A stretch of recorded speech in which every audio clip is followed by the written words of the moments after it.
Everybody, Dave here, Hidden Off Grid, and welcome to another video. In this video, I want to talk about the top cons of doing the Appalachian Trail in your 40s, 50s, 60s, and beyond, all the way up to your hundreds probably. Next week, I will do some pros of doing the Appalachian Trail in your 40s and beyond. And so let's go ahead and get started here. So I'd say the first con is eyesight, and that may not be a big con for some people, especially if you were born with, crappy eyes, we'll call it crappy eyes, with less than stellar vision, and you've had glasses since you were a little kid. I still don't wear glasses, I still don't have contacts, but I've noticed I'm 46 years old, and my eyesight is slowly going. So I would like to get on the Appalachian Trail next year, 2022. I plan on doing a through hike next year, and hopefully my eyesight doesn't deteriorate in the next year or so. So I don't have to wear contacts, don't have to wear glasses, don't have to deal with that whole, getting solution and all that stuff on the trail.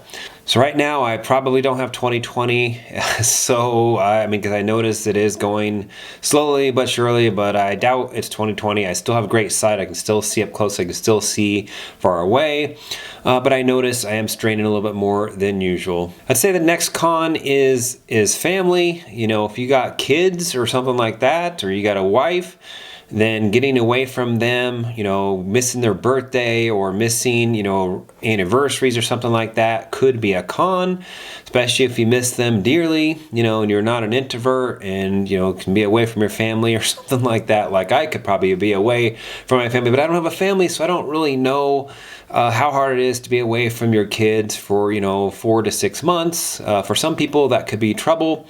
For some other people that, in the military, because I've been in the military and deployed and all that, that could be an issue for some people, and some people it may not be an issue. But so that is another con. Obviously people in their 40s are most likely to have a family versus people in their 20s, early 20s, especially when probably most common age probably to do the Appalachian Trail. They don't have a family and they don't got to deal with that stuff. So that is another con. So the next con is health, and we can kind of chalk that up to many different areas, medication, achy joints, other health issues as well, especially if you're like a type 1 diabetic or something like that. You need to carry insulin. Well, guess what? Some of that insulin requires to be refrigerated. So what are you going to do then? I guess you could go back to the 12-hour or 24-hour type of insulin that doesn't need to be refrigerated. It might need to be. I don't know. I know that short, quick-acting insulin needs to be refrigerated. So that could be an issue on the Appalachian Trail for you.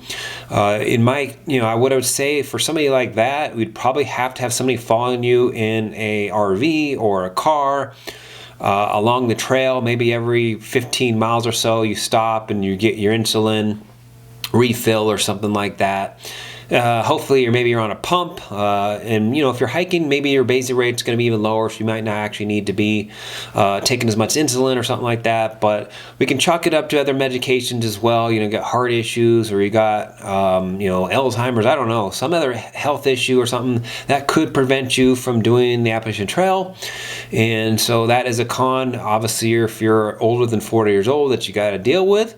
Achy joints is another one. You got bad joints, you got bad knees, you got bad ankles, you got cankles, I don't know what you want to call it. So, all those other things, bad back, you're going to be carrying, probably, 10 to 20 pounds, maybe upwards of 25, 30 pounds on your back. Maybe you've had back surgery or something like that. That could prevent you from doing the Appalachian Trail.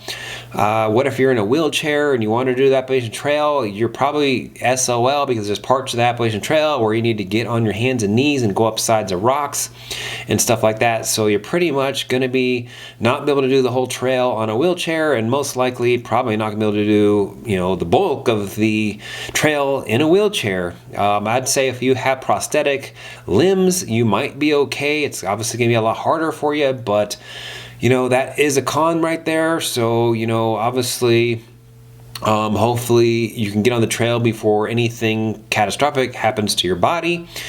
Older you get, the more likelihood of something happening on the trail or even happening at home or something like that. So hopefully you can get on the trail before something like that happens. Another con is, I'd say, restrictive diet. I follow the keto diet myself. Obviously you got vegans, you got paleo diet, you got people that can't have any gluten or something like that. You could probably get away with doing keto on the trail. You could probably get away with doing gluten-free. You could probably get away with doing vegan. It's going to be very difficult to probably follow every single one of those diets on the Appalachian Trail unless you're sending packages, forwarding to the next destination. You're sending packages to yourself or having somebody at home send those packages to you that has that special diet food in it. It's going to be very hard to fulfill that diet on the Appalachian Trail with the resupply locations, in my opinion, because it's gas stations, small convenience stores, and they're just not going to have a lot of options for paleo or just vegan or keto. I'm keto. I don't plan on doing keto on the trail. I'm planning on just eating the normal, hiker type food. I'll try to eat a little bit healthier than most people probably, but at the same time, I'm not going to be keto on the trail. I just get keto when I get done with the trail. It's no big deal. I just get back on the keto diet. It's not a big deal. So yes, restricted diet could be a problem for you, especially if you're like a gluten-free type of person. You don't want to be having the shits all over the freaking trail, digging holes every freaking, quarter of a mile or something like that. That could be an issue. You're going to run out of toilet paper and wet wipes or whatever else and digging just a ton of holes. And nobody wants to deal with that. So so that is another con. Another con is time off work. So this is one of the reasons why I even chased FIRE to begin with, Financial Independence, Retire Early. I did a video on that. You can look at the video up here and how finding the Appalachian Trail made me a millionaire. And in that video, I talk about finding FIRE and how I would need to basically retire or take a bunch of time off of work, and that kind of fueled me to just save and invest quite a bit so I can actually quit work and hike the Appalachian Trail for 4 to 6 months, and most likely when I get back I will not go back to work. Some people may need to quit work, and not a lot of people have an option to take 6 months off of work and then go back right to that job. So what are you going to do about that? That could be an issue for somebody in their 40s, 50s, and 60s. Obviously, if you're old in your 60s, it may not be a problem.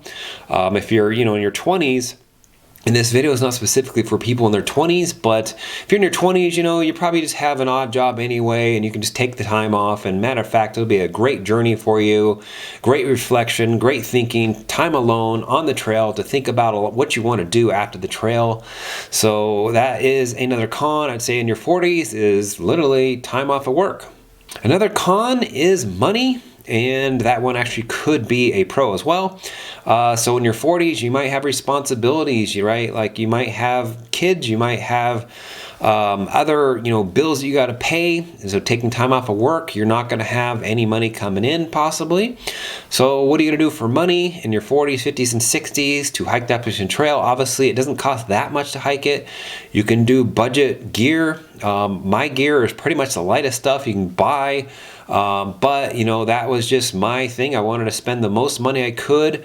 The budget was no object for me, but I wanted to have the best equipment I could have, and that is a pro, but I'll talk about that one next week. So if, obviously if you have a budget, that could be a concern for you.